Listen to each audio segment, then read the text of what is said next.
آخر کون لوگ ہیں جنہوں نے قرآن کا انکار کیا؟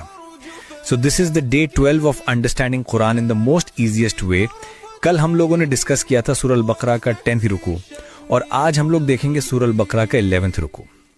اس رکوع میں اللہ تعالیٰ فرماتے ہیں کہ اللہ تعالیٰ نے بنی اسرائیل کی طرف رسول بھیجے، انہیں معجزے دیے، اور روح القدس یعنی جبریل علیہ السلام کے ذریعے ان کی تائید کی یعنی سپورٹ کی.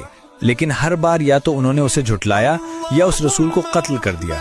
اور پھر جب ان سے کہا گیا کہ حق کو مان لو تو کہنے لگے کہ ہمارے دل تو پہلے سے ہی غلاف میں ہیں، یعنی ہم پہلے سے گائیڈڈ ہیں.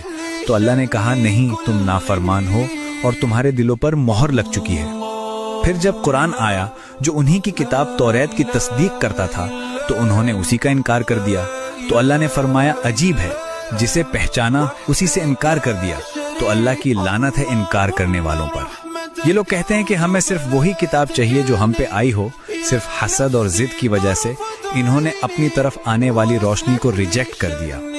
اور رکوع کے اینڈ میں اللہ تعالیٰ کہتے ہیں کہ جب ان سے کہا جائے کہ قرآن پر ایمان لے کے آؤ تو کہتے ہیں کہ ہم صرف اس پہ ایمان لاتے ہیں جو ہم پہ نازل ہوا ہے، باقی کو انکار کرتے ہیں.